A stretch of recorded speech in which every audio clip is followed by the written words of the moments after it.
नमो तस्सा भगवतो अरहतो सम्मा सम्बुद्धस्सा। नमो तस्सा भगवतो अरहतो सम्मा सम्बुद्धस्सा। नमो तस्सा भगवतो अरहतो सम्मा सम्बुद्धस्सा। इतिपिसो भगवारहं सम्मा सम्बुद्धो विद्याचरण संपन्नो सुगतो लोकविदु अनुत्तरो पुरिसदम्म सारथि सत्ता देव मनुष्याणां बुद्धो भगवाति। नमो तस्य सम्मा सम्बुद्धस्सा। ये च बुद्धा अतीता च ये च बुद्धा अनागता पच्युत्पन्ना च ये बुद्धा अहं वन्दामि सर्वदा। नत्ति मे शरणं अन्यं बुद्धो मे शरणं वरं ये तेन सच्चवज्जेन होतु मे जयमङ्गलम्। उत्तमंगेन वन्देऽहं पादपंसो वरुत्तमं। बुद्धेयो कलितो दोषो बुद्धो कमतु तं मम। बुद्धं यावनिब्बाणपर्यन्तं शरणं गच्छामि। स्वाकातो भगवता धम्मो सन्दिटिको अकालिको एहिपस्सिको अपनायको बच्छत्तं वेदितव्यो विन्नोहीति। नमो तर्सनियानि तस्य धम्मस्सा। ये च धम्मा अतीता च ये च धम्मा अनागता पच्युत्पन्ना च ये धम्मा अहं वन्दामि सर्वदा। नत्ति मे शरणं अन्यं धम्मो मे शरणं वरं ये तेन सच्चवज्जेन होतु मे जयमङ्गलम्। उत्तमंगेन वन्देऽहं धम्मं च त्रिविधुत्तमं। धम्मे यो कलितो दोषो धम्मो कमतु तं मम। धम्मं यावनिब्बाणपर्यन्तं शरणं गच्छामि। सुपटिपन्नो भगवतो सावक संगो उजुपटिपन्नो भगवतो सावक संगो न्यायपटिपन्नो भगवतो सावक संगो सामीचिपटिपन्नो भगवतो सावक संगो यदिदं चत्तारि पुरुषयुगानि अट्टपुरुषपुद्गल एषा भगवतो सावक संगो आहुनेयो बाहुनेयो दक्षिणेयो अंजलिकरणीयो अनुत्तरं पुण्यकेतं लोकस्साति। नमो तस्स आर्य पुद्गला महासंगसा। ये च संगा अतीता च ये च संगा अनागता पच्युत्पन्ना च ये संगा अहं वन्दामि सर्वदा। नत्ति मे शरणं अन्यं संघो मे शरणं वरं ये तेन सच्चवज्जेन होतु मे जयमङ्गलम्। उत्तमंगेन वन्देऽहं संगं च त्रिविधुत्तमं। संगेयो कलितो दोषो संगो कमतु तं मम। संगं यावनिब्बाणपर्यन्तं शरणं गच्छामि। विपट्टि पटिवाहाय सब्बसम्पत्तिसिद्धिया सब्बदुःखं विनाशाय सब्बभयं विनाशाय सब्बरोगं विनाशाय भवेदीगायुकदायक सब्बलोकं हितत्ताय परित्तन्तं वनामहे। समन्ता चक्रवालेषु अत्र गच्छन्तु देवता तद्धम्मं मुनिराजसा सर्गमोक्तदन्। धम्मसवन कालो अयं वदन्तः धम्मसवन कालो अयं वदन्तः परित्तसवन कालो अयं वदन्तः। नमो तस्स भगवतो अरहतो सम्मा सम्बुद्धस्सा। कथञ्चपन भिक्खवे भिक्खु वेदनासु वेदनानुपस्सि विहरति। इदा भिक्खवे भिक्खु सुखं वा वेदनं वेदयमानो सुखं वेदनं वेदयामीति पजानाति। दुःखं वा वेदनं वेदयमानो दुःखं वेदनं वेदयामीति पजानाति। अदुःखमसुखं वा वेदनं वेदयमानो अदुःखमसुखं वेदनं वेदयामीति पजानाति। सामिसं वा सुखं वेदनं वेदयमानो सामिसं सुखं वेदनं वेदयामीति पजानाति। निरामिसं वा सुखं वेदनं वेदयमानो निरामिसं सुखं वेदनं वेदयामीति पजानाति। सामिसं वा दुःखं वेदनं वेदयमानो सामिसं दुःखं वेदनं वेदयामीति पजानाति। निरामिसं वा दुःखं वेदनं दुःखं वेदनं वेदयमानो निरामिसं दुःखं वेदनं वेदयामीति पजानाति। सामिसं वा दुःखमसुखं वेदनं वेदयामानो सामिसं अदुःखमसुखं वेदनं वेदयामीति पजानाति। निरामिसं वा दुःखमसुखं वेदनं वेदयमानो निरामिसं अदुःखमसुखं वेदनं वेदयामीति पजानाति। इति अज्जत्तं वा वेदनासु वेदनानुपस्सि विहरति। बहिद्धा वा वेदनासु वेदनानुपस्सि विहरति। अज्जत् बहिद्धा वा वेदनासु वेदनानुपस्सि विहरति। समुदय धम्मानुपस्सि वा वेदनासु विहरति। वयधम्मानुपस्सि वा वेदनासु विहरति। Samudaya vaya dhamma anupasiva vedana suvihrati. Akti vedanati vapanassa sati pachu patyuta hoti. Yavadeva jnanamattaya patisati mattaya anissitocha vihrati. Nacha kinchiloke upadiyati evam piko bhikkave bhikkhu vedanas vedananupassi vihrati. Yetena saccavajjena sotino hotu sabbada. Yetena saccavajjena hotino jaya mangala. Yetena saccavajjena patino ratanatayan. Sapityo vivajjantu sabbarogo vinasatu. Mate bhavatvantarayo sutidigayo bhava. Bhavatu sabba mangalam rakkantu sabba devata. Sabba buddhanubhavena sabba dhammanubhavena sabba sanghanubhavena. Saraswati bhavantu te. Imina punyakambhena mame bala samagamo satang samagamo hotu. Yava nibbana patya idang me punyakam asavayang hotu. Sabba dukkha pamucchatu nibbana sampachayo hotu.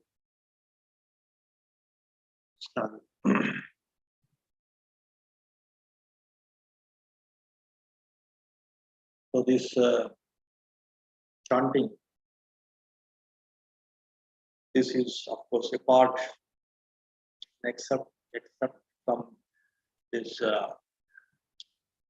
Satipatthana. Sometime back, these four kinds of sati, mindfulness, and how to establish that four kinds of mindfulness. That is what is called Satipatthana, Sattaro Satipatthana. Four kinds of establishing in the mindfulness, the right mindfulness.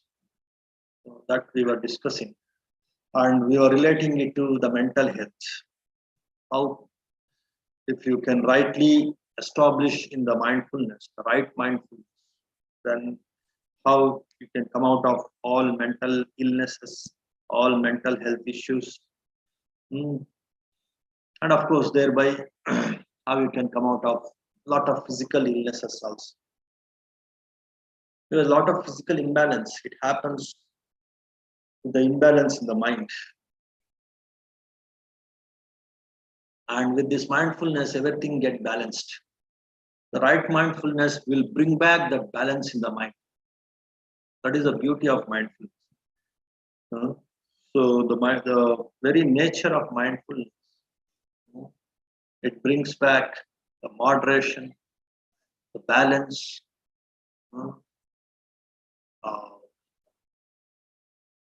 the composure, the calmness of the mind, and also the sharpness and the attentiveness, the alertness of the mind, and thereby the intelligence of the mind, and also with proper mindfulness, even your wholesome emotions also, the wholesome feelings also, they start blooming, they start opening up. That is the beauty of mindfulness. Mindfulness, it's a very basic faculty, it's a basic power, bala. It's a basic skill, technique that brings in all other nice things, positive things of the mind. That is the ability, that is the power of this mindfulness. And we were discussing about four kinds of mindfulness. And the first one, Kayanupassana, being aware of, being mindful of the body and its movements, the gross body. Now this hand is moving. Now I'm just gently moving my head. My legs are like now they are crossed.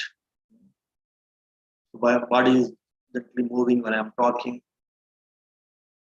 So in that way, the awareness of the body, how the different organs of the body, how the movements in the joints, they're happening, they're taking place. So that awareness is actually the Kayanupassana, the gross body awareness.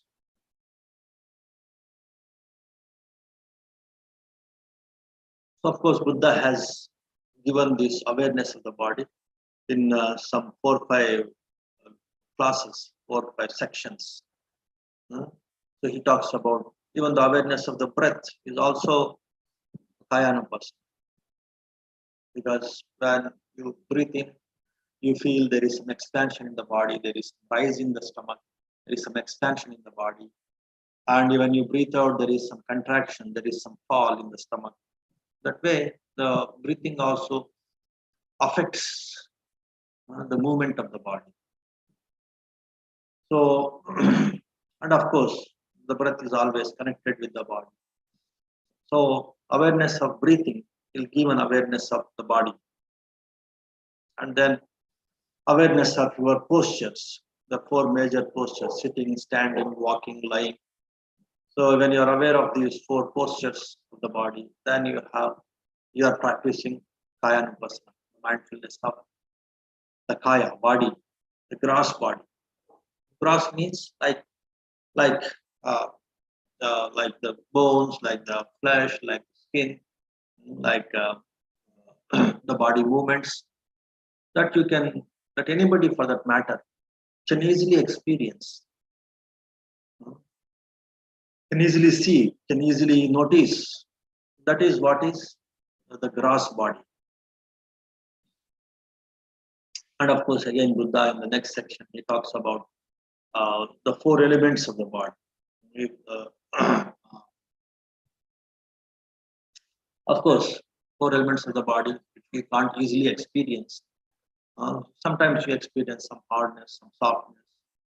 So it comes under what is called the earth element. But still, superficially we will experience, oh, this is because of the domination of the earth element.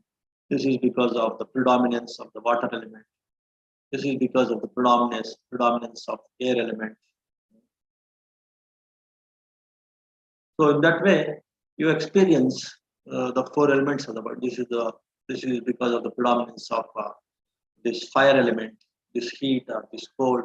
That way, some kind of superficial awareness you will experience, even though you are not deep into the study of these or the analysis of these four elements and their characteristics. But to some extent, you are aware of the four elements of the body, because these four elements, they constitute this body. So to some extent, you will be aware of, because of the food, you experience some kind of changes in the feelings of the four elements of the body. Because of weather, you can experience some heat, some cold in the body. When you are sick, you experience some kind of pain, some kind of say suffering in the body. In that way, if you are aware of the body with regard to the four elements, the predominance of these four elements, that is also the kaya nupassana, the superficial awareness. And then Buddha also talks about uh, the dead bodies. You might have seen some dead bodies, spoiled dead bodies, fresh dead bodies, and completely decomposed dead bodies. That way, different kinds of dead bodies. If you see, then also you develop some contemplation about the nature of the body, how impermanent it is, how say repulsive it is, how loathsome it is. In that way, also you develop some kind of awareness of the body, and that also comes under this kaya nupassana that we have seen sometime back. And today, the chanting is the next mindfulness, that is your Vedana nupassana, awareness of the sensations or the physical feelings in the body. So even though you are not using your body, even though you're sitting and you're closing your eyes, you're still, but still you experience the different sensations in the body, the different feelings, the physical feelings. You experience some pain, some hardness, some itching, some throbbing, some heaviness, some lightness, heat, cold, even though you are not affected by the environment, even though you are not moving the body, even though you are not consciously using the body, but still, because of your very nature of possessing the body, having the body, and body with the life, so it creates, and also with the mind, it creates these sensations. You can call it as the subtle body. This subtle means because you to experience these sensations, your mind should become calmer and calmer. It becomes more settled. It becomes more still. Then you experience all kinds of sensations. Here, Buddha is talking about the three major kinds of sensations: sukha, dukkha, adukkha, masukha. Sukha means the pleasant sensation. Dukkha means unpleasant sensation. Adukkha, masukha means like neutral sensations, neither pleasant nor unpleasant. That is what is neutral sensation. And with reason, without reason. With reason, with some weather, with some food, you can able to identify, oh, this sensation in the stomach, this burning sensation, it's because of the food that I have taken in the morning, some spicy things I have taken. Because of that, this burning sensation is there in my stomach.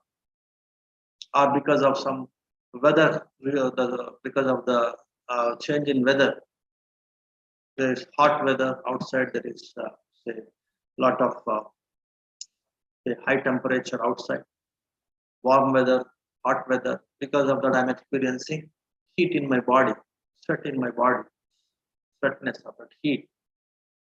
Or if there is cold outside, I'm experiencing cold in my body because of some reasons, some external reasons, or because of some internal reasons like the food and all. External reasons like weather.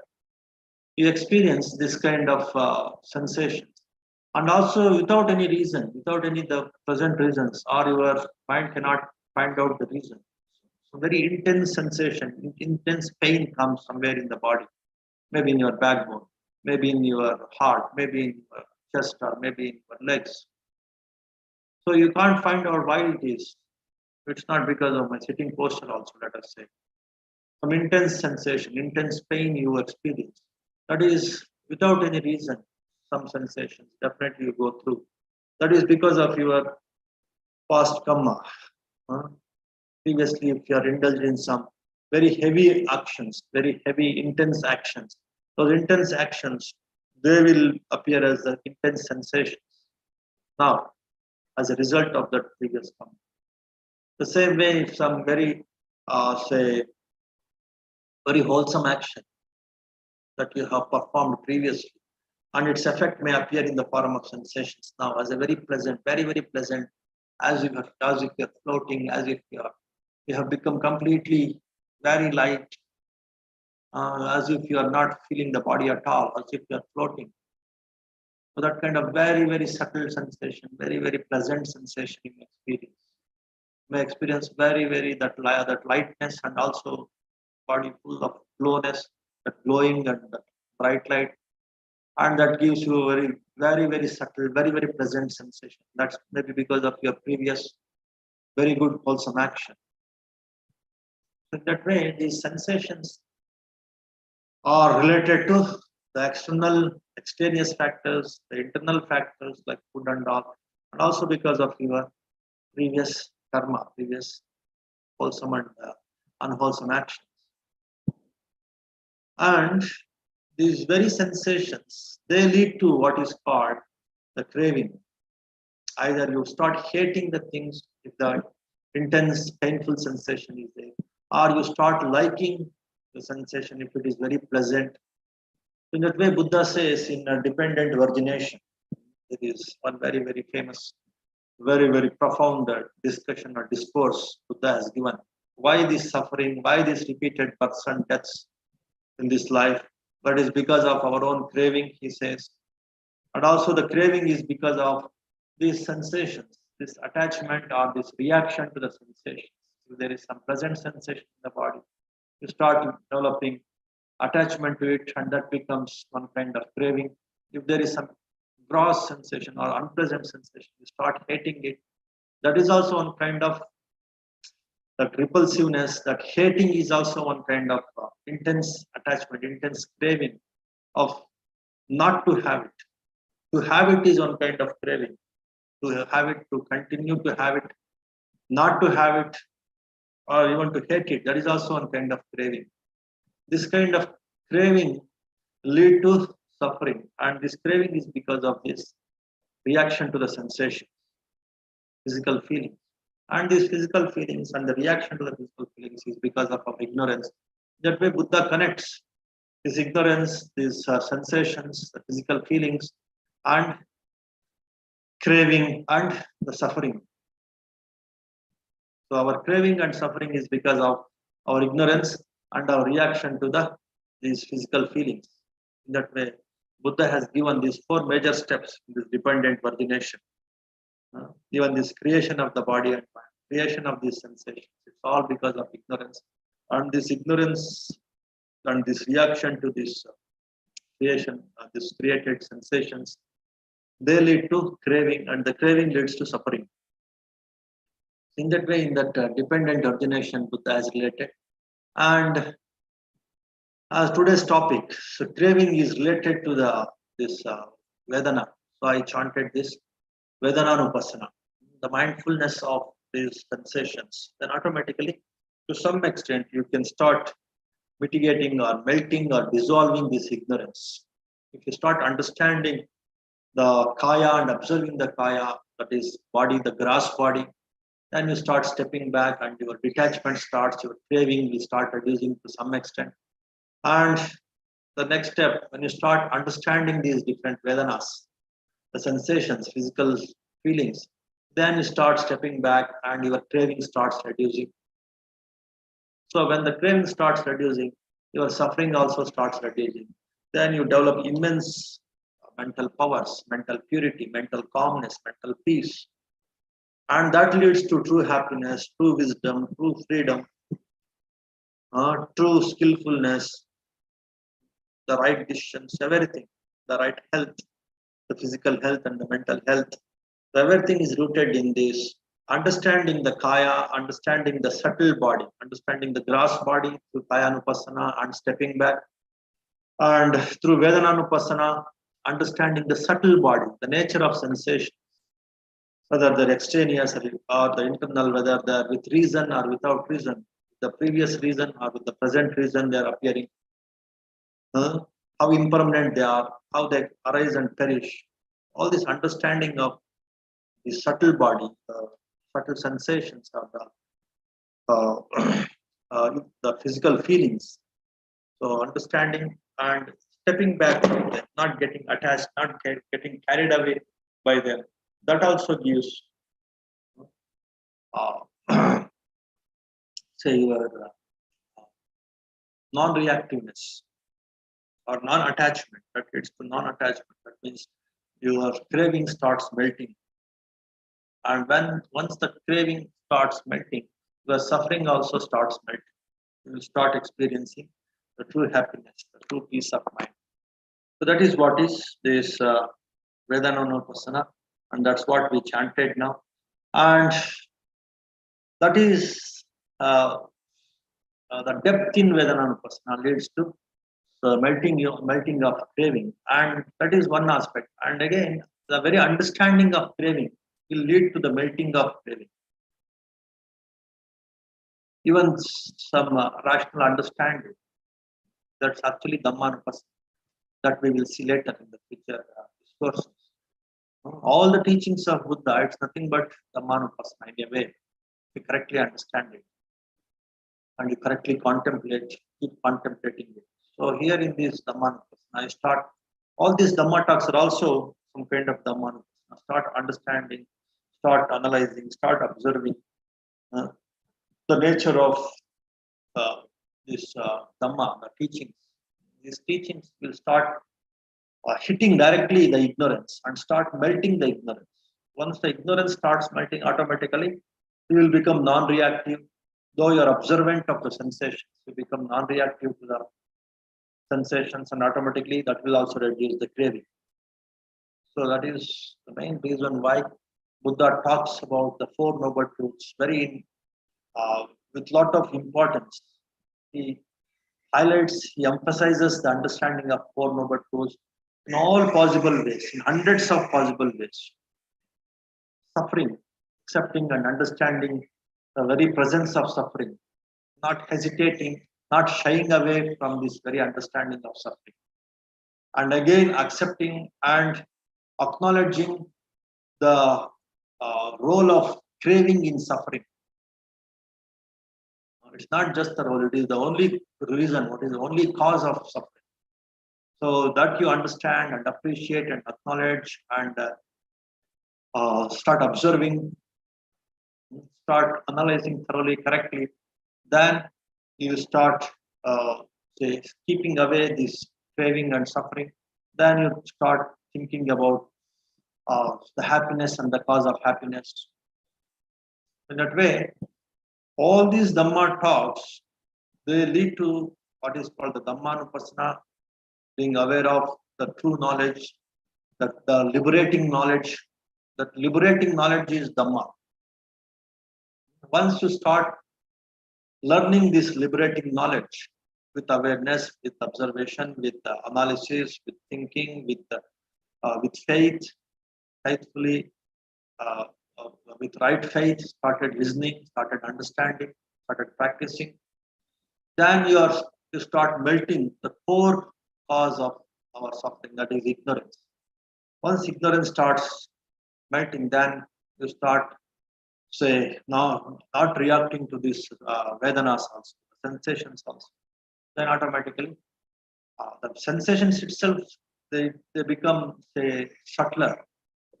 The intense sensation will disappear if your intelligence increases, if your ignorance decreases.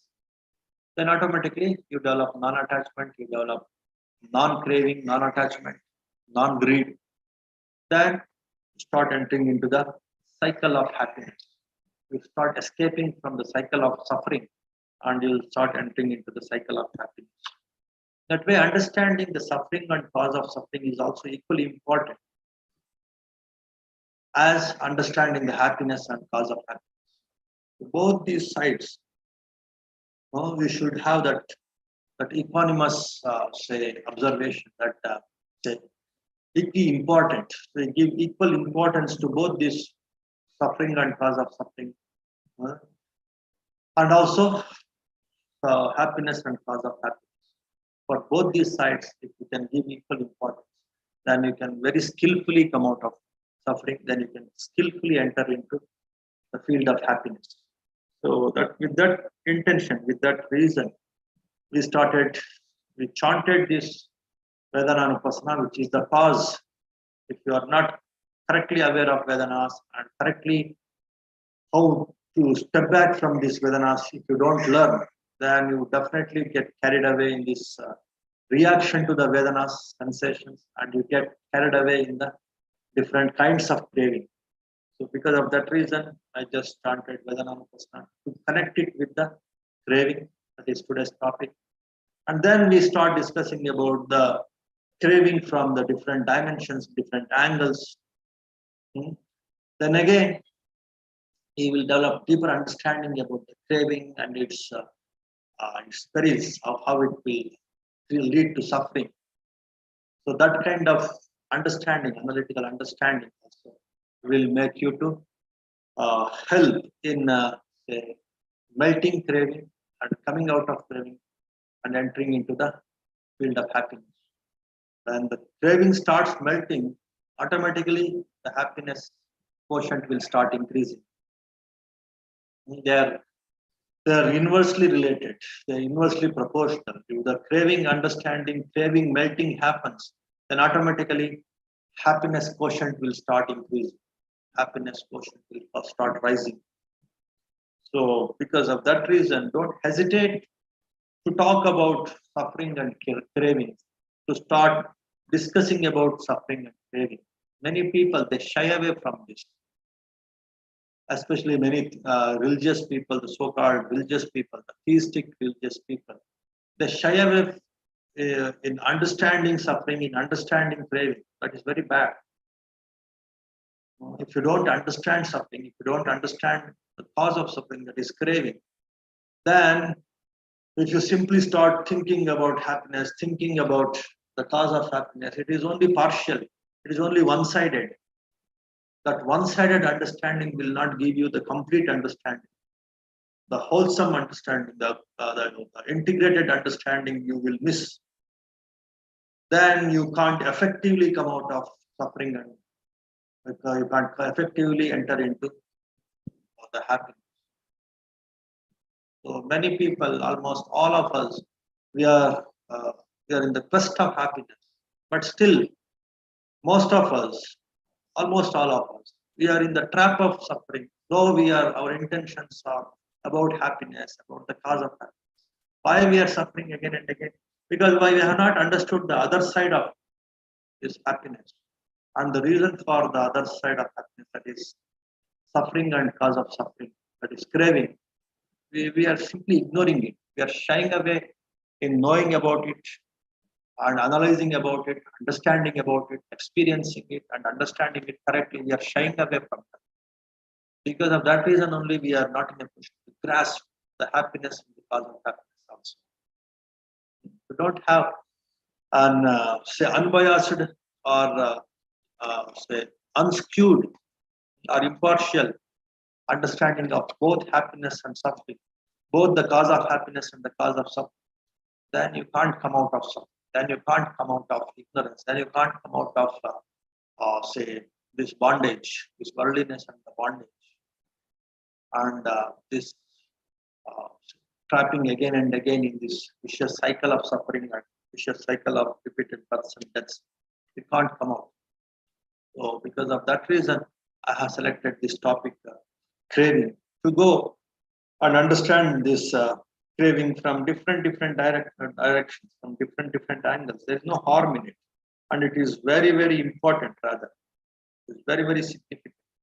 Because of that reason, Buddha he could proclaim in the very first discourse itself, the very first teaching itself. There is dukkha, there is suffering in this world, there is craving in this world for this world. That's why there is suffering. That way he could proclaim very authoritatively, which people usually hesitate to talk about. Because if you hesitate to talk about, then you can't understand. If you can't understand, then you can't come out of craving and suffering.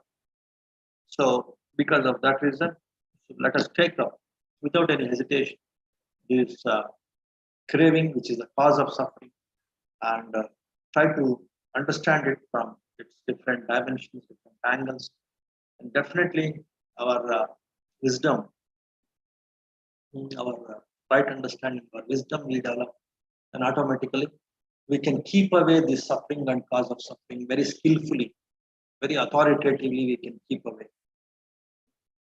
So, with that introduction, now we will see how Buddha talks about this craving in different ways and in different circumstances, and how he tries to hit this craving with wisdom.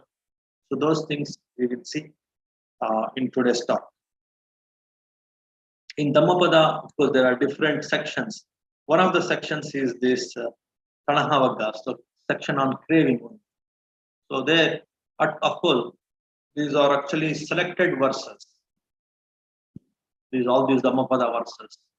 Buddha has given different discourses, these verses, different situations. So all of them are selected and they are grouped under this section of craving.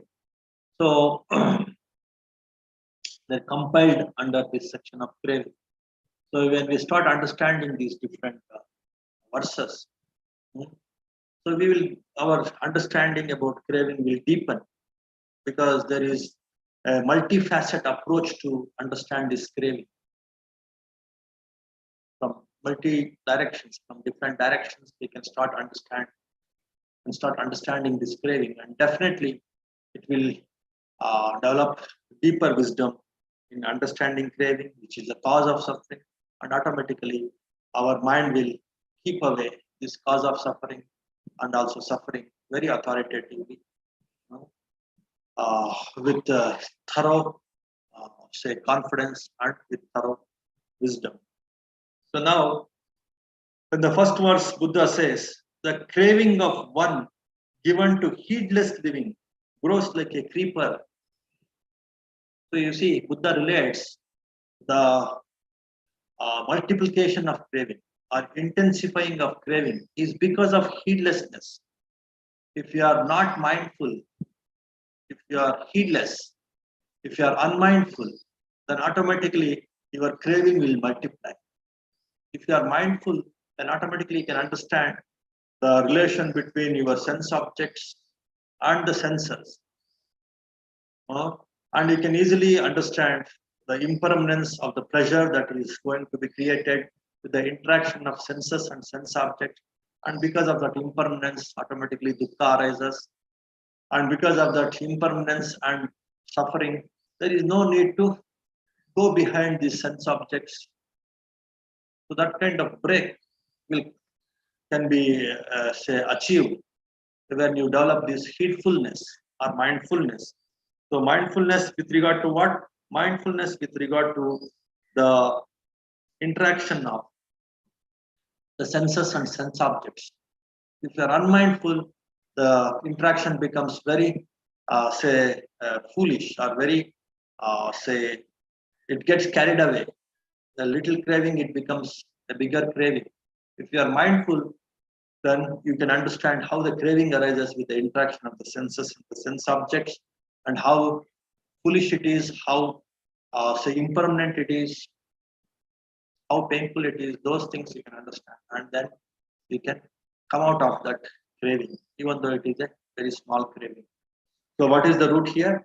Your heedfulness, your mindfulness. You are mindful, you can understand craving, which develops because of the interaction of the senses and sense objects. So that's what Buddha says. If you are not heedful, if you are heedless, like a creeper, the creeper you might have seen, all creepers, they grow very fast. I have seen some creepers, they grow 1 meter in one day. In some bamboos also, they grow very fast. And some creepers also, they grow faster than the bamboo. In one day, they grow meters. So in the same way, if you are not heedful, this craving, which is like a creeper, it goes very fast. If you are heedful, then it will not grow, because the understanding will be developed with the heedfulness, and you understand the say uh, the suffering or the unpleasantness when the craving is multiplied. Then automatically your craving will not multiply. Then, like the monkey seeking fruits in the forest, he leaps from life to life, tasting the fruit of his karma, fruit of his craving. So if a person goes uncontrolled with this craving, without mindfulness, without heedfulness, what happens to him?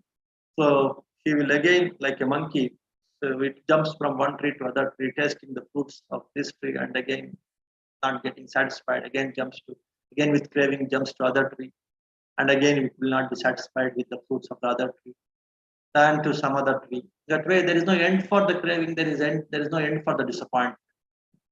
The same way there is no for this person full of craving. He jumps from one life to other life. There is no end for his craving. There is no end for his disappointment. With each accomplishment of his craving, there is disappointment. That's why again he thinks of another craving, and again he takes up another breath, another birth. So in that way, birth after birth, birth after birth. So he will be looking for the happiness which is supported by craving, not by wisdom. So that's why he will fall into the trap of this repeated births and deaths. Whoever is overcome by this wretched and sticky craving, his sorrow grows like grass after the rains. And one more analogy Buddha gives here. So after the rain, the grass will grow like anything. Very profusely it grows. And the profuse growth of the grass you can see after the rains. In the same way, the person with craving, so when he won't understand how this craving is impermanent and leads to disappointment and suffering only, if that wisdom he lacks, then his sorrow will grow like this uh, grass that grows after good rains. Then in that way, Buddha gives another analogy to make the people to understand that craving is not the way to happiness. Craving leads to only suffering. When your craving is satisfied, then you feel, oh, only this much, that kind of disappointment. The craving is not satisfied, then because of that not getting satisfied, then also there is another kind of disappointment. another kind of grief and disappointment you end up with. That way, whether you end up in satisfying the craving or not satisfying the craving, there will be definitely disappointment and one or the other kind of disappointment. So, because of that reason, there is no need to multiply the cravings. There is no need to work with the craving.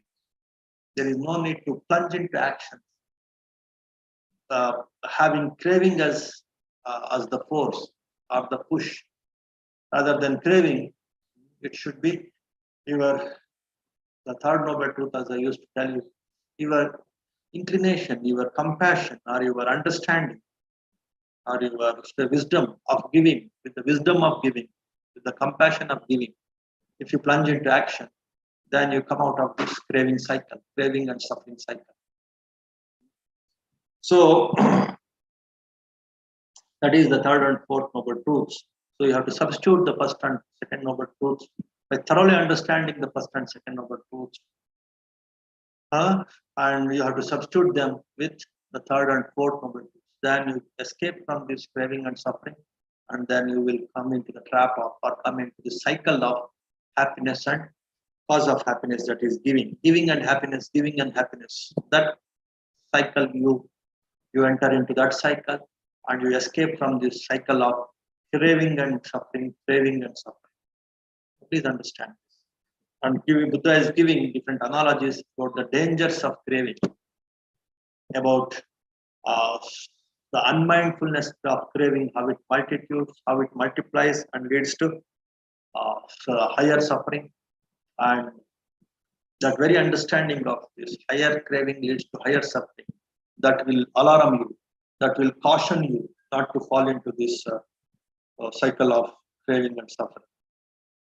But whoever overcomes this wretched craving, so difficult to overcome, from him sorrows fall away like water from a lotus leaf. You might have seen the lotus leaf, and water drops. They will not stick on to the lotus leaf because of some waxy layer on the lotus leaf. So they just simply fall away. The water drops will fall away from the lotus leaf. The same way, if you understand the craving and how it leads to suffering, then automatically all your attachments will very easily will fall away from your mind, and you slowly enter into this cycle of giving and happiness, and you can escape from this samsara, this repeated births and deaths, and also the suffering. This I say to you, good luck to all assembled here. Dig up the root of craving, like one in search of the fragrant root of the birana grass. Let not Mara crush you again and again, as a flood crushes a reed. Again, he has given some two analogies, two similes here. You have to dig out. There was one scented root called birana grass root. The people, they have to dig it out because it stretches all over the ground. So when you start digging out each and every root of birana, then more and more scent you will get. And in the same way, the fragrance you will get. In the same way, when you start digging up the root of craving, then more and more fragrance only you will get. The more and more understanding of craving, and but with that understanding, if you start removing craving, you will experience more and more happiness only, more and more fragrance only. Just like when you start digging this birana grass root, you experience more and more fragrance. The same way, you try to understand and explore this craving, the different causes of craving, then you end up in a lot of freedom, lot of happiness. Because of that reason only, we are understanding today's discussion is on craving. Because from different angles, you can start digging up the nature of craving, the different reasons of craving, the different effects of craving. So in that way, don't hesitate to dig up the different reasons and effects of craving, and it is good for you. It is for your welfare only. It is for your happiness only. That is one analogy, that one simile Buddha is talking about. Then he also talks about, so when you are thorough in understanding the different causes, different effects of craving, then your suffering will reduce.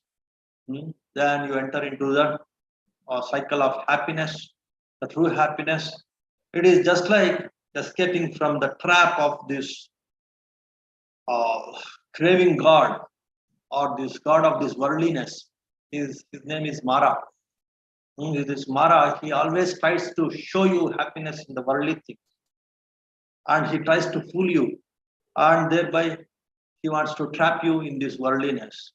Once you start exploring by digging out the different ways and means the craving arises and its effects and its ill effects, all this understanding you start developing, then you escape from the trap of this Mara who wants to fool you. So just like here, Buddha talks about one more analogy, that is, as a flood crushes a reed, when the flood comes, so all the reeds can be rooted out. So in the same way, when you develop deeper understanding, like a flood, then you can remove all the causes of craving, and then you can escape from the clutches of this Mara, from the grip of this Mara, who tries to fool you all the time to show you happiness in the worldly things, or the worldly cravings. Because of showing some happiness in the worldly things, you develop craving towards the worldly things. Once this flood of wisdom, or this wisdom of craving, understanding the craving from different angles, if it increases, then you can crush all the reeds, all the ignorance, all the attachment of this craving. Just like a flood removes or crushes all the reeds. Just as a tree, though cut down, sprouts up again if its roots remain uncut and firm. Even so, until the craving that lies dormant is rooted out, suffering springs up again and again. There is one more simile here. So you might have seen, if the tree is not completely removed from its root, all the roots also should be removed if you want to say completely destroy one tree. Let us say one poisonous tree. If you just leave one or two roots also, again from those roots it starts sprouting. In the same way, if you thoroughly understanding all the craving, all the roots of craving, and you completely remove all the roots of craving, then you are free from the craving, and then you experience absolute freedom and absolute happiness. If you leave a few things, a few roots, it will start sprouting. In the same way, if you are left with a few cravings, then those few cravings, they will multiply into, say, a few, or maybe a 2 3 into 20 30, and they will become 200 300. It starts multiplying like chain reaction, and again they will trap you into this worldliness, this worldism. That way, when you are working spiritually, then you should not hesitate to remove, you should not hesitate to crush out all the cravings to their root. Don't hesitate. Many people, oh, without craving, how to survive? Without desiring something, how to survive? No, that is a very foolish teaching. Even very great masters, great teachers, they hesitate to talk about completely digging out and removing craving. Somehow they try to balance, they try to satisfy the people. Okay, a few cravings you can keep, a few cravings towards this, towards that you can keep, a few desires you can keep. That way they try to some kind of consolation, but that will not help, because a few things also it will multiply, they will grow, they will become bigger and bigger. Don't hesitate, there is an alternate path to get happiness. Don't hesitate to crush out all the cravings. That is authoritativeness of this right view. Right view, don't hesitate to crush out all kinds of cravings, and don't hesitate to have that intention also to crush out all kinds of cravings. Yes, I am clear, I know very well that completely digging out and crushing all the cravings is possible, and that is the only way to happiness. And from that path of crushing all the cravings and then taking up this path of happiness, understanding the other two noble truths of giving, how giving leads to happiness. I am happy with that understanding. I plunge into this absolute giving by absolutely crushing craving. So don't hesitate to understand this. Don't hesitate to practice this. Don't hesitate to keep this intention of completely crushing the craving and completely involving in giving. Nothing, no danger will happen to you. All the positive things will come to you when you come out of this kind of hesitation, this kind of shying away, or this kind of say hodgepodgeness. I want to have this, I want to have that. That kind of it's foolishness actually.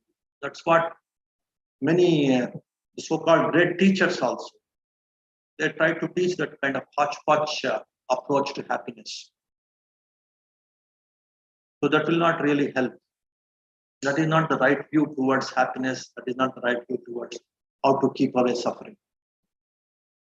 Have complete conviction in digging out and removing the craving. Then or different kinds, different channels of wisdom to give and to give up and to enter into the cycle of freedom, the cycle of happiness, they will open up. Don't have half-heartedness in removing and crushing this craving. That is what is the clarion call here. The misguided man in whom 36 currents of craving strongly rush towards pleasurable objects is swept away by the flood of his passionate thoughts. Buddha talks about 36 kinds of craving, 36 streams of craving. So, what are these 36 streams of craving? So, these things, of course, I used to tell in the courses. So, the three kinds of craving. So, in the first course, I used to, the second course, the first course only a little bit of introduction is there. So the three kinds of craving is the craving for the sensual things, kamatanaha, the craving for promoting myself, fineness and minus in this present world, that is your bhavatanaha, and the craving for not this world, craving for something better, some better world, some heavenly world or some say Brahmic world or some Nibbana, simply craving for it, simply keep on say desiring it without working for it. That is also one kind of craving. So this kamatanaha, bhavatanaha, vibhavatanaha. Again, this kamatanaha, bhavatanaha, vibhavatanaha, they can be experienced in each one of them can be experienced in 12 ways. What are these 12 ways of experiencing these three cravings, kamatanaha, bhavatanaha, and vibhavatanaha? The three sense, the six senses of the body, the five senses, the five physical senses. Through eye sense, you can develop kamatanaha. Through eye sense, you can develop bhavatanaha. Through eye sense, you can develop vibhavatanaha. And also through the sense objects like whatever you see, like the tree, or if you see some, say, some very pleasant sense object, some beautiful thing, you may start developing some attachment, some craving towards it. Or if you hear some very pleasant sound through your ear sense, also you can develop the craving. Through the mind also, through some imagination, mind also you develop the craving. So in that way, the five physical senses and one mind sense, that is six senses, and the six objects, the external objects. When these six senses come in contact with the six external objects, then again six kinds of cravings will develop. That way, so for each tanaha, for each, let us say for this kama tanaha, six from the senses, six from the sense object, that means 12. So 12 kinds of cravings for this kama tanaha, 12 kinds of cravings for this bhavatanaha, 12 kinds of cravings for this vibhavatanaha. So total 36 kinds of cravings one can develop. These are the 36 currents of craving. If they are not controlled, if they have not understood, if they have not observed with mindfulness, so these 36 currents of craving, they multiply.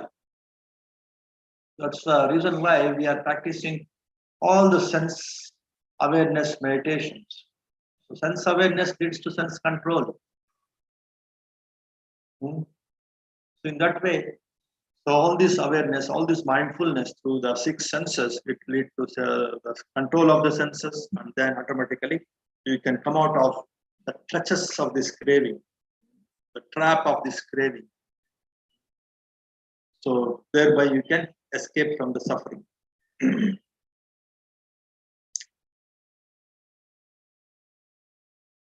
Everywhere these currents flow, the creeper of craving sprouts and grows. Seeing that the creeper has sprung up, cut off its root with wisdom. So whenever these 36 currents of craving, when they flow, automatically, so the creepers of strong craving, they start growing. So when you start understanding these 36 currents of craving through the six physical senses and mind sense and the sense objects, and this at the three levels, sense level, that is the sensual craving, kamatanaha, bhavatanaha, the ego craving towards the ego, I-ness and minus, and then beyond this world, the craving for the higher realms, the superior realms, or the nibbana without intelligence, simply craving. So these three kinds of cravings multiplied by 12, then it becomes 30 currents of cravings. Then what happens? So anyone becomes stronger and they grow like the intense, they get multiplied. The craving get intensified. Uh, if you are say some external food, let us say some tasty stuff, tasty food, and your taste sense, when these two currents, when they become stronger, you develop strong attachment to one very tasty food, then it starts multiplying, and it may completely corrupt you, may completely destroy you. As I used to tell you in some Jataka tales also, how one deer, because of its desire to have some pleasant taste, some honey taste, and how it gets trapped, and how it has to say it became a life issue, life and death issue.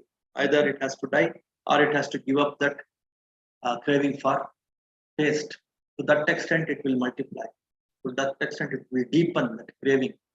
The same way with some of eye sense, with some touch sense, to develop that intense craving, uncontrolled, then it will bring a complete, say, a great danger to you, or it may lead to your death also. So that is the danger of these cravings. They are rooted in these 36 currents of craving.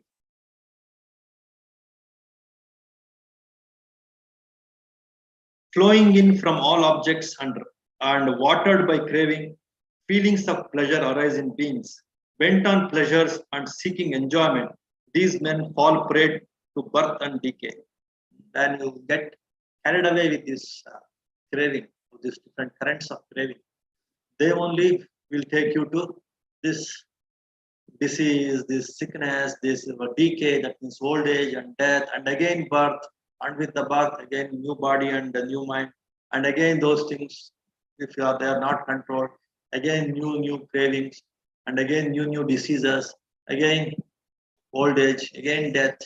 All this sorrow cycle, it keeps on going if you don't have an understanding of these 36 kinds of craving, and also if you don't have control by properly observing how impermanent they are.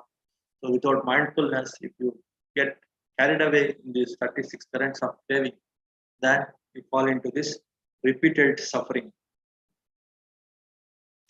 Beset by craving, people run about like an entrapped hare. Therefore, one who yearns to be passion-free should destroy his own craving.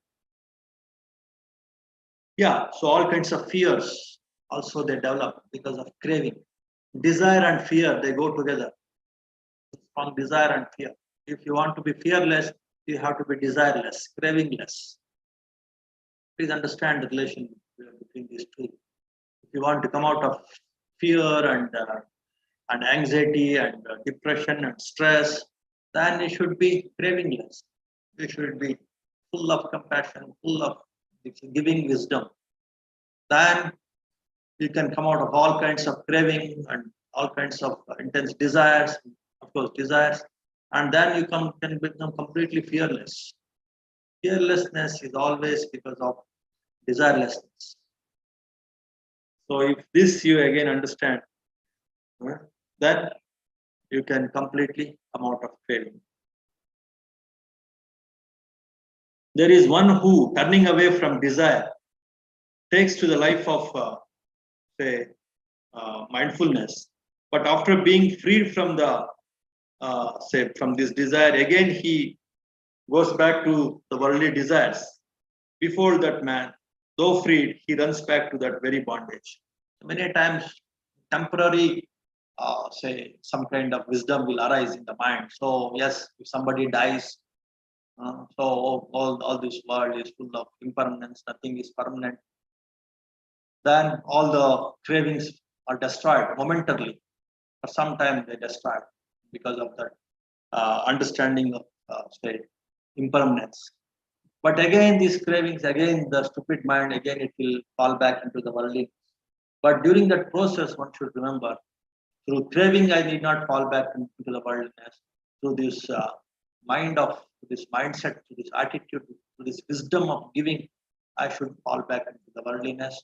Then automatically, like just like water on the leaf, on the lotus leaf, which is not, which will not stick to the lotus. Hmm? That way, I can live in this world. If I have this intention, with this attitude, with this mindset of giving and of letting go, in that way, if I live in this world, then I can definitely lead a happy life, not getting attached, not getting carried away in this worldliness. So that kind of the thorough wisdom one should develop, not the temporary wisdom. Temporary wisdom is always when you see uh, some unexpected, miserable things happen, death of a person, death of a loved person. So some kind of wisdom will arise about non-attachment in the mind. But immediately again the mind will be beclouded with ignorance of craving and again get trapped into the worldly. During that time, we should develop this knowledge of non-attachment, knowledge of living like a drop, a water drop on a lotus leaf with a detachedness, how to live in this world. And how this attitude of giving will help me in this detached life, or in this let go way of leading the life, or in this life of compassion and wisdom. So, how to lead that towards that kind of wisdom, your mind will start working. That is not a strong fetter, the wise say, which is made of iron, wood, or hemp. But the infatuation and longing for jewels and ornaments, children and wives, that they say is a far stronger fetter, which pulls one downward, and though seemingly loose, is hard to remove. This too the wise cut off, giving up sensual pleasure, and without any longing, they renounce the world. So actually, this verse was given to by observing, by watching one thief. He was tied with very heavy iron chains. Then some disciples of Buddha, they asked Buddha, so they are so heavy, they are binding him like anything. He's suffering so much. In that way, they showed some compassion. Then Buddha said, these chains are not very heavy, very strong.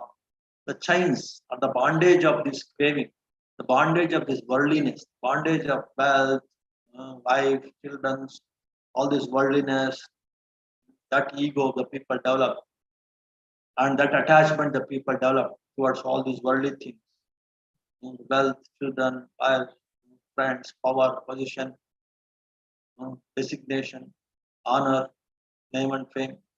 So these things people develop the attachment. Those chains, that bondage is a severe bondage that will affect the humans more than this iron chain or the rope chains or the wood chains, or the wood or the hemp. These are not the strong bondage. These are not the strong chains that are binding the people. It is the binding of craving. It is the binding of this attachment to the worldly nonsense. And that is the greater bondage. In that way, Buddha says, and he gives this verse. Those who are lust infatuated fall back into the swirling current of samsara like a spider on its self-spun web. This too the wise cut off. Without any longing, they abandon all suffering and renounce the world. Lust infatuated, the people who are infatuated with this sensuality, sensual things, they became prey to their own craving. Their own craving, their own attachment only will destroy them. Just like a spider get destroyed by its own web. It gets stuck in this own web, some other, say, some lizard or some other prey will come, it will become, simply gets become a, food for some other animal, some other insect, some other creature, because it is stuck in its own web. The same way, the worldly beings, because of their own craving, they stuck in their own attachments, own bondage, and they perish and they destroy themselves. So in that way, use wisdom. Wisdom is the one that will say cut all the shackles, all the chains, all the bondage created because of one's own craving. No need to blame the world. Oh, my husband. Oh, my children. Oh, my boss. My people. They are binding me. They are creating a lot of suffering and bondage for me. No, your own craving is creating a lot of bondage for you, a lot of suffering for you. So destroy that kind of bondage that is created in your mind because of your own craving, because of your own ignorance. You destroy that, then automatically you stop this blame game and you stop escaping from this bondage and attachment and you start realizing the true happiness.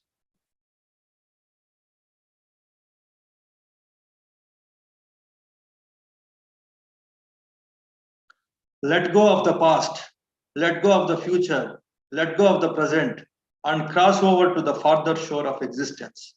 With mind wholly liberated, you shall come no more to birth and death. All this worrying about the past, planning and worrying about the future, and planning and simply worrying and say getting anxious about the present. All these things you should learn how to let go it. Everything is okay. That okayness also one should develop. Past, whatever happened is okay. So I can't fix the past now. Future also I can have some roadmap, and then I should let go it. I did not simply keep on worrying about the future, keep on planning about the future, because nobody can thoroughly plan the future. Nobody can thoroughly assess the future. To some extent, a little bit one should plan and then let go it. In the same way, one need not be too much worried about handling the present also. Just be in the present. So in that way, if the person learns his art of letting go of all these past, future, and letting go of all these worry, planning, anxiousness, fear, and in that way, if a person becomes skillful in letting go, then he will become skillful in craving also, skillful in letting go of the craving also. In that way, this art of letting go, that is what is the essence of the third noble truth. If a person becomes skillful, then craving also starts melting, starts disappearing, starts reducing. For a person tormented by evil thoughts, who is passion dominated and given to the pursuit of pleasure, his craving steadily grows. He makes the fetter strong indeed. So evil thoughts also, thoughts about how to harm others. So that kind of thoughts also will develop your craving. It will increase your craving. That's why the metta mind, that's why the thoughts of simplicity, the thoughts of too much higher ambitions also multiply your craving. the thoughts of harming others also will multiply your craving. The thoughts of anger towards others and harming others, those things also will multiply your craving. They're all evil thoughts. So they are called actually Micha Vitarka. So the wrong thoughts. So if you cultivate the right thoughts based on right view, based on wisdom, like the thoughts of simplicity, the thoughts of compassion, the thoughts of non-violence, so then your thoughts of not harming, rather thoughts of how best the others can be helped. So that kind of thoughts, if you develop, then your craving will not multiply. So in that way, one should be careful about the thought processes, the mind, the second noble, the second say the factor of the noble eightfold path. That is the right thoughts, samma sankappo. That also one should develop, which are again based on the right view and wisdom. That is the wisdom of giving, the wisdom of letting go, the wisdom of cause and effect, the wisdom of how craving leads to suffering and how giving leads to happiness. So this wisdom, if you keep on the wisdom of mindfulness, the objective observation, the wisdom of taming all the senses and the sense objects based on awareness, based on non-reaction. That way, if you develop the wisdom, then automatically what happens? Your cravings will start diminishing. But if he won't have control over his evil thoughts, then his fetter, his bondage, his chains, shackles, they become stronger and stronger. And he gets trapped in his own craving, in his own shackles, and he will die, he will perish. He who delights in subduing the evil thoughts, one who replaces the negative thoughts with the positive thoughts, the evil thoughts with the good thoughts, the wrong thoughts with the right thoughts, the Micha Sankappa with the Samma Sankappa, the wrong thoughts with the right thoughts. If he starts, substituting, then what happens? Through how? By mindfulness, by wisdom, then automatically his craving will disappear and he will escape from the fetters of Mara, the clutches of Mara. He who has reached the goal is fearless, free from craving, passionless, and has plucked out the thorns of existence. For him, this is the lost body. So, what is Nibbana after all? The complete Nibbana, the complete liberation is the complete destruction of craving, that's all. Even the spiritual happiness, the spiritual achievements, they are rooted in how best you are destroying your cravings by understanding. Even for the worldly success also, how best you are destroying or diminishing craving by substituting with giving, that will determine your worldly success. The same way, reducing your craving, your craving will determine your spiritual success also. That will lead you to your nibbana, your ultimate moksha or liberation also. He who is free from craving and attachment is perfect in uncovering the true meaning of the teaching and knows the arrangement of the sacred texts in correct sequence. He indeed is the bearer of his final body. He is truly called the profoundly wise one, the great man. So, all understanding, all Dhamma, all teachings of Buddha, sooner or later, they will take you to liberation. How? By helping you to understand the causes of how this craving is arised, how to fix it, how to diminish it, how to, of course, basically how to understand the different kinds of craving. All this very understanding only will make you a liberated man, a wise man. And all the teachings of Buddha is around this only. That's what is Buddha is assuring.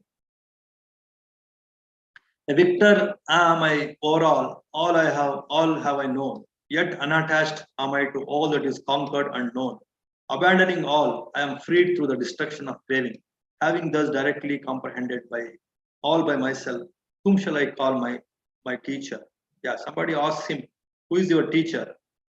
So you look very wise, you look very, say,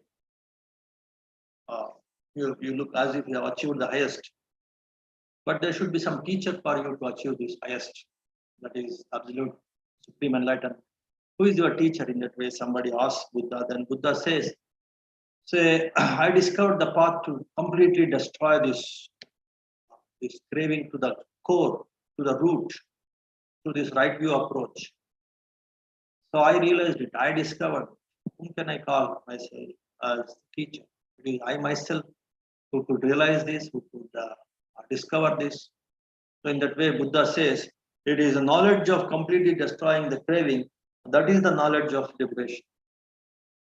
That is the knowledge. That is this right view knowledge that many of you are going through in different steps of this, different levels of this meditation process. The gift of Dhamma excels all gifts. The taste of Dhamma excels all the tastes. The delight in Dhamma excels all delights. The craving freed vanquishes all suffering. So here Buddha says, which is the best? The best gift is the gift of Dhamma, the gift of this right view that we are learning. The best taste is again the taste that one can derive from by practicing this right view, this Dhamma. And the best delight, the best thrill, the best delight is the delight in Dhamma, the delight in right view, the delight in the right practices, the right best and right view. All those things come under what is called this Dhamma. Once you have this best delight, best taste, best gift, which is the right view based, right practices, right techniques, right meditations, then what happens? You will get the best happiness, you will get the best liberation. And what is the state of that liberation? It is completely craving freed state. All this Dhamma, all this right view, right meditation practices, they help you to completely destroy this craving, completely annihilate this craving, completely nullify, make it zero. So that is what is liberation, and that can be achieved by this Dhamma, achieved by this right view, and right view based techniques. And that's what is the assurance. And of course, that's what we're learning. And of course, from today again, the new set of courses will start. All of you, just see that we enroll yourself, we enroll your people. Just see that you can give this best gift. Here, Buddha is talking about this is the best gift. This Dhamma is the best gift. And this right view based, right teachings, right techniques, right meditations, which will help you to completely understand the craving and completely melt it. That is the best gift, because that gives the best happiness. And that is the best taste. That is the best food you can give to your friends and to yourself. And that is the best delight, best joy that you can give to yourself and to your friends. And of course, that is the best gift. So seeing the beauty, seeing this bestness as a gift, as a taste, as a food, as a delight, just present this, just enroll people by through these courses. In that way, you are giving the best to yourself and your people. Riches ruin only the foolish, not those in quest of the beyond. By craving for riches, the witless man ruins himself as well as others. All these riches and all these worldly pleasures, the worldly wealth and all these things, it will only thrill the foolish people. Only the foolish people get thrilled with this nonsense of this worldliness. The true wise man, he will see the inner happiness, the inner joy, the true happiness from within. And for such people, definitely, this is suitable.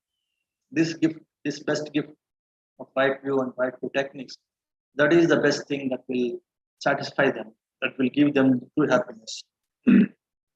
Because that will work on the cravings and it will destroy all the cravings and that will destroy all the suffering. Only the witless man, he will crave for the riches. Only the stupid, foolish people only crave for the riches, name and fame, promoting highness and minus, promoting one's own. So many ways people want to promote themselves, all that is the foolish way. One who is satisfied with his knowledge of how to curb this craving, how to completely understand these three kinds of ego craving, sensual craving, and this Vibhavtana craving for some superior realms. All these things, how this leads to suffering, and how this right view and right view techniques will mitigate this craving and annihilate them. So that is the true happiness. The wise people or the people with some wit they look for. Only foolish people, witless people, they look for happiness in the riches or in the highness and minus or in sensual things or in name and fame. Only the foolish people will look for it. Weeds are the bane of fields. Lust is the bane of mankind. Therefore, what is offered to those free of lust yields abundant fruit. Again, Buddha is giving one beautiful analogy here. So when there is a field, one field, let us say agriculture field, uh, it is full of weed seeds, let us say, full of weeds are there. And if you give some manure, some fertilizers, water to it, only the weeds will grow.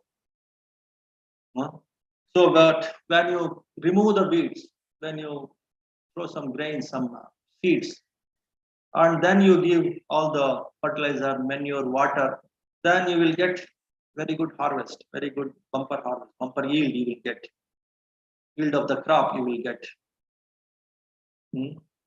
So a good farmer, he will first remove the weeds and then he will start giving the manure and water, everything.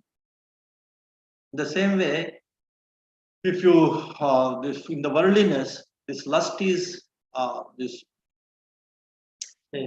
for the people who are not hypocrite, the people who are correctly working for liberation, correctly working for destroying the lust, destroying the craving towards that goal, who is working, they are like the field, agriculture field, without weeds.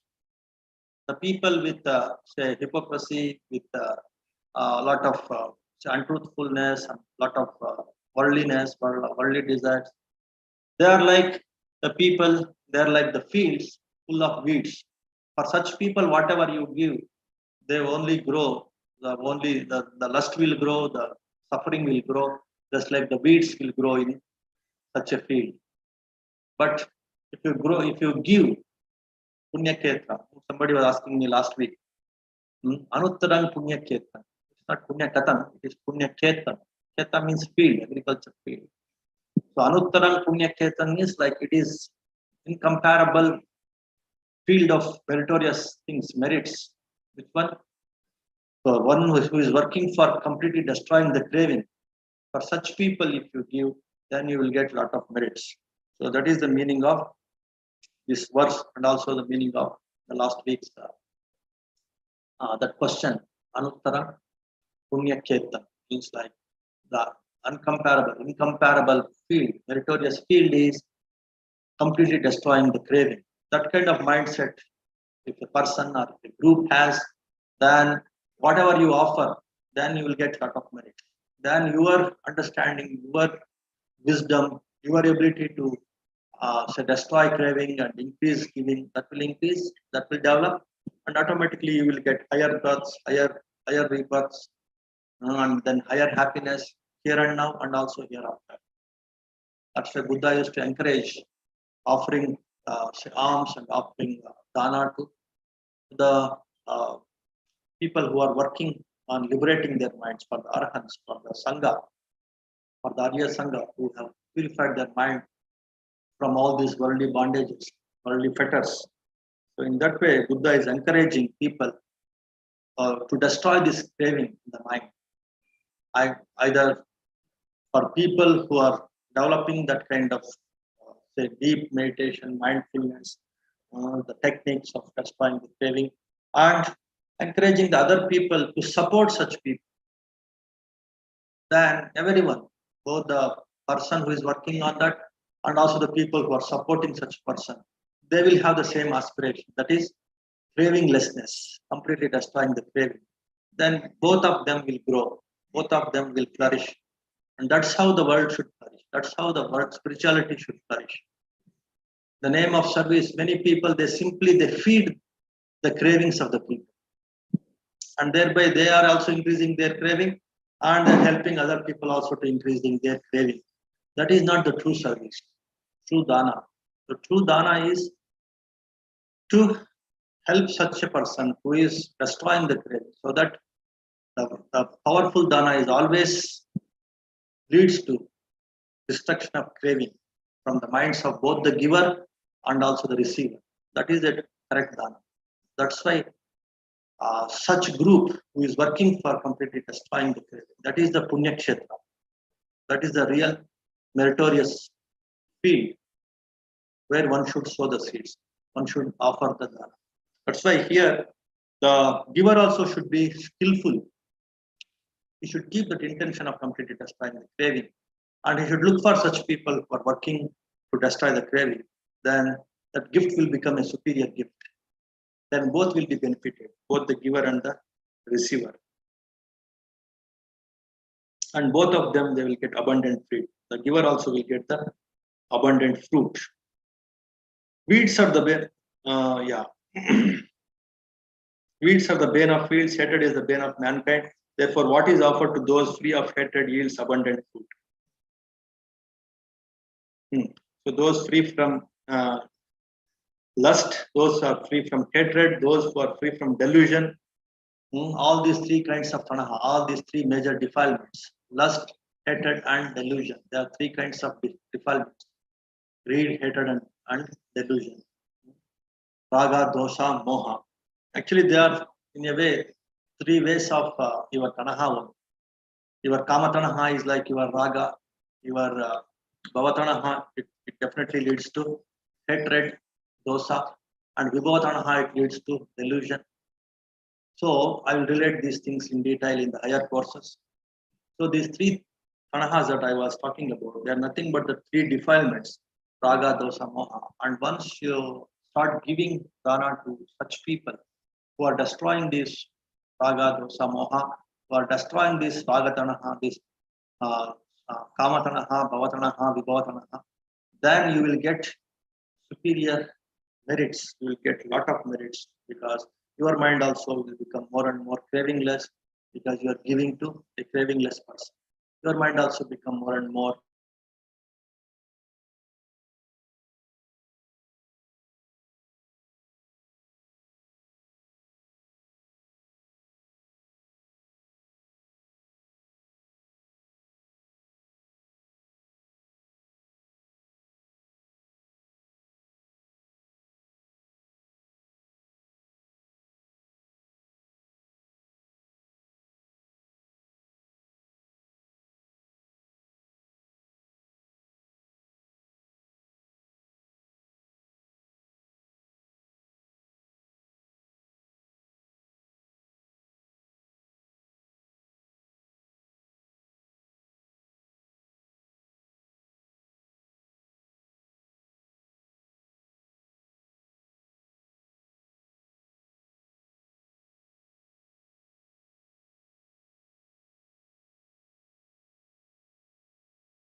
Okay.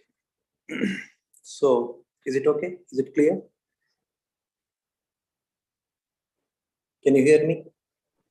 Yes, Bantiji.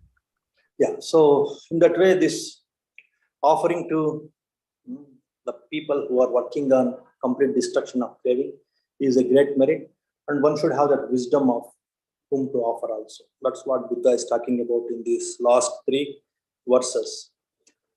So, working on craving, that is definitely superior, and supporting the people who are working on complete destruction of craving, that is also superior. So please understand that, and accordingly you develop your meritorious actions, serving them, offering whatever requirements they like, this 10 meritorious actions: dana, shila, bhavana, apachayana, vayavacha. All these things should be focused on cravinglessness. And if you work for such people, then automatically you will also develop superior punyas, superior karmas. That is what is the point here that Buddha is highlighting In that way, cravinglessness is the basic philosophy, the core philosophy, the core idea on which everybody should work according to their ability. Some people who could give up everything, who can work for absolute cravinglessness. If you start helping such people also, it will become a superior merit. You are developing, you will get a lot of merits. You will also achieve a lot of cravinglessness, and you will achieve happiness here and now, and also happiness hereafter. That is what is the essence of this section on craving, understanding craving. Okay, so with this, I think we will conclude today's Dhamma talk. If you have quick questions, 1 or 2 questions, we will take up, and then we will conclude. Any questions? No questions, Bhanteji. Yeah. Okay, so hope all of you got this idea of the first 2 noble truths, craving, and how craving is the cause of suffering, and how we can understand craving from different dimensions, and how we can work on this craving in a skillful way with right view, and how this right view meditations authoritatively, step by step, if you practice these mind meditations in the form of mindfulness, in the form of Brahma Viharas, right feelings, right confidence, right faith, right knowledge.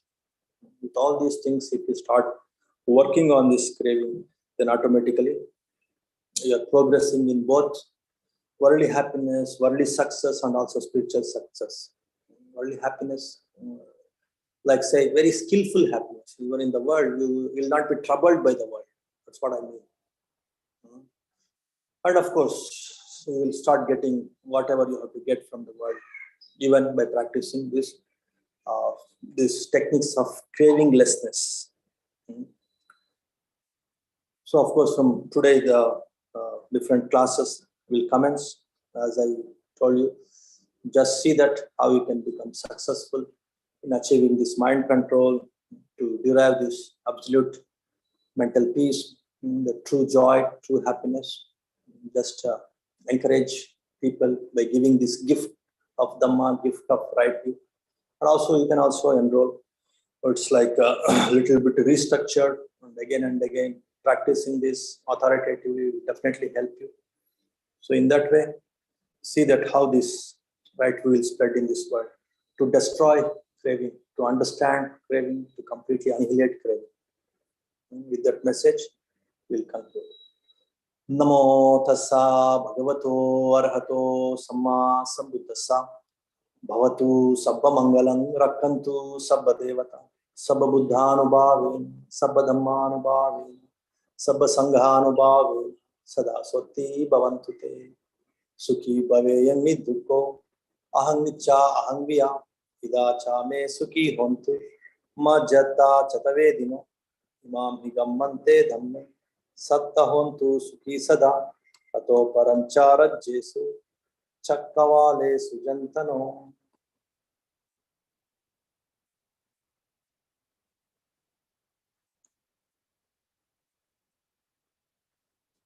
Sadhu, sadhu, sadhu. Sukhi hontu, mangal.